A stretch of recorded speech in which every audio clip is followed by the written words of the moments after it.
Hello and welcome to Pandora Astrology's monthly horoscope for October of 2023. We are the astrologers of Pandora Astrology. I'm Jamie Kale Miller. I'm in Berkeley, California. And I'm Julia Mijas, and I'm in San Francisco, California. Let's take a look at what's happening this month. Well, Cancer, I want to start this horoscope with Pluto, which is traveling along through your seventh house and has been in your seventh house for a really long time. Pluto is about to finish up his 15-year journey through the sign of Capricorn, and we'll be moving on into the next sign, Aquarius, in January of 2024. So this is the last year that we have to deal with Pluto and Capricorn. And let me tell you, that is great news, because Pluto's job is transformation and metamorphosis. And nobody likes that. It tends to put us in a pretty bad mood. And Pluto's been doing his job in the sign of Capricorn, which pertains to authority, professionalism, hierarchy, maturity. And this is really the reason why we've seen so much what I like to call an eruption of corruption among authority figures in the last decade, with seemingly an almost increasing tempo. I think that we can see a lot less of that after Pluto leaves Capricorn, but then Pluto will focus his attention on the tech sector, and won't that be nice? But my point about your chart is that with Pluto traveling through your seventh house, this has been a long-term transformation you've been going through in your relationships. And so lots of occasions in the last 15 years of facing your own dark side in relationships, perhaps relating with people who transform you, maybe for the better, maybe not. And maybe finding yourself in situations with partners who are manipulative or controlling, or where you feel like that side of you has been sort of pulled up and into the relationship. It's all in the service of transformation, which can be a beautiful thing, especially when you surrender to your greater self's plan for you. But this is a lesson that will be ending very soon, by the end of the year, and I think that's going to bring a lot of relief. And the beginning of the ending happens October 10, when Pluto goes direct. And so here you can see the little red RX symbol has gone away. These things still have it, but Pluto does not. So Pluto has gone direct. And that means that if you have been feeling like you're really waist deep in a long dark night of the soul this year, and have already gone through several I don't know what to say, like, eruptions of that this year, then the great news is that it is coming to closure. It will be rushing to closure after October 11th, and then you can be clear of it. And what could be better than that? I want to talk about Juno next. Juno is our favorite asteroid goddess to do with relationship, marriage, and social networking. She's quite the matchmaker. She's been traveling along through your second house in the first half of the month. I talked about this somewhat in last month's horoscope, but I'll just say a little bit about it here. The second house covers food, body, money, physical self-stewardship, and maintenance of your physical life. With Juno in the second house, this has been a really good month for things like cooking with your spouse, sitting down with your spouse and having a conversation about money, and particularly how each of you can have your own money that belongs only to you, while also pooling money usefully within the relationship for household and family expenses. But I think it's a good thing for every person to have their own money and to feel the security that comes from that. And while Juno is passing through this house, has been a very good time to negotiate those things with your partner. Also negotiating eating and diet and how you live a shared life of the body. But mid-month, Juno moves on into the third house right here, October 17. And when she arrives in the third house, this being the house of communication, learning, sharing of ideas, it's a house of wit and cleverness. This is a really great time to have conversations with your partner, to focus on how you communicate with each other, to share ideas, or maybe even to learn something together. Juno's going to continue in this house for the rest of the month, and all the way into November will be in this house. Now, the last thing I want to talk about before turning this over to Julia is Ceres. Ceres spends the whole month traveling through Scorpio and in your 5th house. Now, I want to say that Ceres is inherently uncomfortable in Scorpio. Ceres rules the sign of Taurus, which is over here in the wheel and opposite to Scorpio. And so here she is in some very alien territory. This is a very uncomfortable sign for her to occupy. Ceres is all about stability and groundedness. She rules that 2nd house, which has to do with food, body, and money. And so she wants things to be very stable. But Scorpio is a very turbulent sign that's filled with change. It's ruled by Pluto, so it's concerned with transformation and metamorphosis. And so as Ceres travels through Scorpio, we can all feel that sense of transformation of money, and that can be kind of scary. And when you add to that the fact that Ceres is traveling along through your 5th house, and that this is a house of entertainment, fun, pleasure, play, and creativity, and luxury, that Ceres traveling through this house could be a time when you might find yourself moved to be spendy. And I would be especially cautious about gambling while Ceres is moving through this house, Cancer, and that you would have to have really strong and clear intuition if I were to recommend that you make bets of any kind. If you're already accustomed to gambling and you have a method and it's just something that you do on a very regular basis and you tend to win, then maybe, just have a little bit of caution.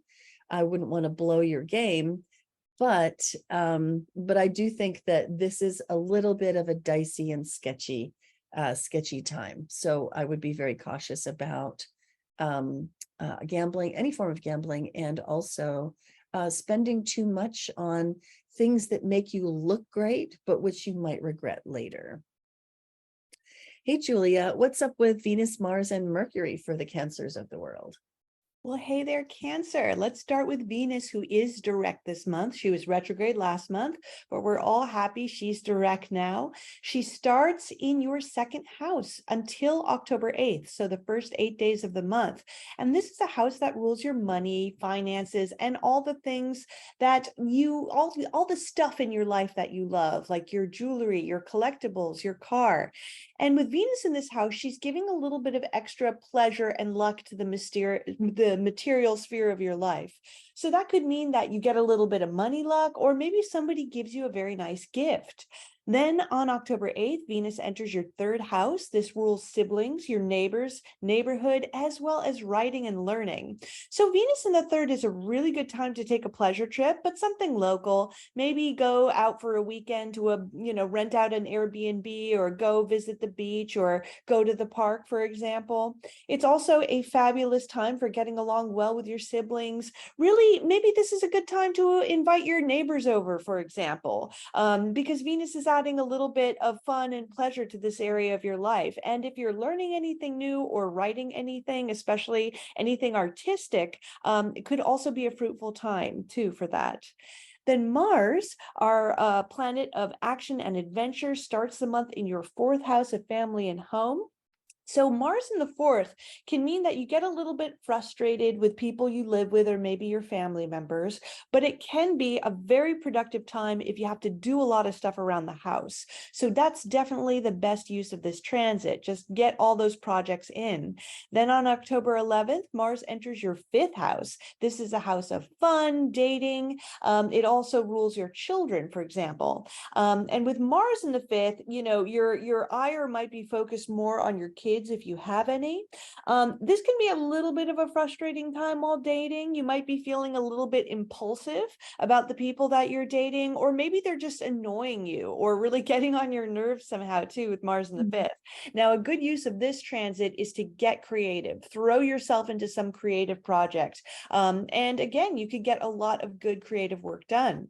Now, finally, our friend Mercury, the planet of communication, also direct this month. He was retrograde last month too, like Venus. He starts off in your third house. So a big third house emphasis for you this month, Cancer. Again, this is your siblings. This is your neighbors, neighborhood. Mercury in the third house might mean that you're kind of busy running around town, taking a lot of trips in your local community, maybe running a lot of errands. It's also a time where you might be connecting a lot more with your siblings or connecting with your neighbors.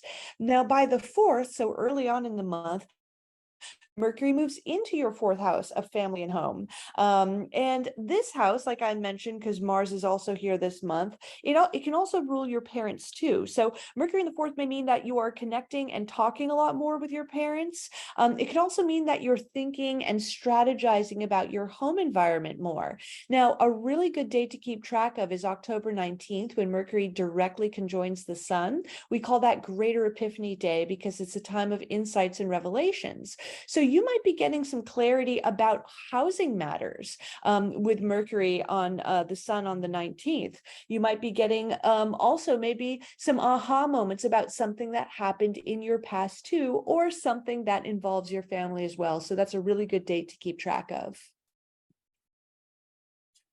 Hi, Jamie here. Horoscopes and moon videos are fun, but they don't go very deep, really. If you want depth and personal clues, you'll want to join our monthly live workshop where you can talk with a real astrologer about your own chart. This month's topic is undergoing Pluto transformations with power and grace. Because Pluto transits feel like a long, dark night of the soul, and psychological death and rebirth is hard for all of us. In the workshop, I'll explain how to navigate these biggest of all life's changes smoothly.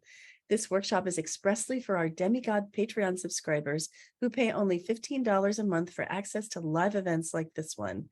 It's easy to sign up at the Patreon link in the description below. I'd love to see you there. Now let's get back to the video. Well, it's time to look at eclipses. We have 2 eclipses going on this month because another eclipse season has arrived. Eclipses tend to happen in batches, spaced 2 weeks apart because they're built on moons. And this season we have a solar eclipse in Libra right here on October 14th, and it's going to be followed by a lunar eclipse 2 weeks later. So this solar eclipse, and a word about eclipses, there are times when we're forced to look at our shadow and we face stuff that is pretty uncomfortable. Solar eclipses do that by means of showing us our behavior, our shadow behavior. So there's a tendency to act out during solar eclipses, whereas lunar eclipses are ones where we feel it more inside. They stir us up emotionally in a very big way. So this one is the solar eclipse, and it lands in your 4th house. So, I mean, the key to this one is watch out for bad behavior in your home or in your family context. It might be your behavior, it might be somebody else's behavior, but we're calling this one Stop Placating, Honesty Heals. This can be the kind of eclipse that pulls you into some people-pleasing behaviors that you tend to do with family, in family contexts, where you're just being ridiculously nice and letting yourself get run over and trying to be, a good person, but very much to your own detriment. And so a better idea would be to stop placating and instead to be more honest and direct, not in, an ungentle way, but to be, more balanced with your will and less of a doormat. You can tell that this is an eclipse because the sun and the moon are together with the south node. That makes this a releasing eclipse, which means that any bad old behaviors that you have around people pleasing, or, sprinkling way too much sugar on top of every negotiation so that you can get your way, but in a kind of a sneaky sideways kind of fashion. This is a really good time to let that stuff go and release it, and instead move on ahead. And here we have the North Node in Aries opposite this eclipse, and with Chiron too, moving ahead into ways of being that are more honest, more direct, more forthright, more transparent. This is the high road during this eclipse for sure. The second eclipse comes on the 28th. And this is a lunar eclipse, of course, which means that it's built upon a full moon. We have the sun in Scorpio, the moon in Taurus, and they are opposite to each other, as happens during full moons. The sun remains close to the south node and is on the releasing end of this eclipse, but the moon is being eclipsed and it is with the north node, which makes this really an initializing eclipse. And you really want to lean into the north node during an eclipse that is initializing. So this one is really set along the financial axis. Scorpio and Taurus are both financial signs. Taurus is more about being financially independent and self-sufficient and boundaried, whereas Scorpio is about those areas of life where we tend to merge our money with somebody else's or in a pool with a group. So this eclipse is definitely pointing to emotional things maybe getting stirred up around finances, and that this is a good time to let go of the ways that you merge your money with other people and the emotional ties that form around those, and instead to embrace your own financial independence. In fact, we're calling this one Release Ties, Lean into Independence. And there's a lot of harmony built into this eclipse, actually. There's beautiful trines going on in water, some sextiles, and this eclipse just has so much harmony and ease. It does suggest that it's not likely to be as upsetting as many eclipses can be. This will stir up emotions. That's just full stop going to be true for a lunar eclipse. And it may bring up, ways that you feel obligated, duty bound, wrapped up with other people, especially because the sun is sitting here in your fifth house, especially around I want to say, like, your shine, your glow, your charisma. You might feel as if you really want to be liked by the people that you are tied up with financially. And that instead, you maybe need to create a little bit more distance, because this more financially independent moon in Taurus is sitting in the 11th house, which is a house of experiment, and it's a house of objectivity and distance and space. So this moon sitting here is suggesting, let go of those ways that you have ego invested in sharing finances, like maybe with family, or a partner, and instead lean into the independence and the objectivity that comes with it. Then the last thing I want to talk about is the seasonal change happening on October 23rd, when the sun leaves Libra and enters Scorpio. And it's really part of how this month there was a lot of activity in your fourth house, putting the focus on home and family, domestic life, heritage, and roots, and things, around the house. And instead now putting that emphasis into your own self, your creativity, your self-expression, your self-development, but also getting out of the house and having fun, entertaining yourself, playing, going out there and enjoying, which is really what the fifth house is about. So the emphasis shifts into, the arena of play. And so as this house fills up with planets, you do want to go out there and take that pleasure trip, go and see that show, go out to a movie, do something, get out of the house, Cancer, and have a more playful second half of the month. Now, the sun is where we want to bring our high quality attention. And whatever house the sun is traveling through is a really great place to pay attention so that you can cultivate things there. Things can thrive and grow, because it's a truism that whatever we put our attention on grows and expands and thrives.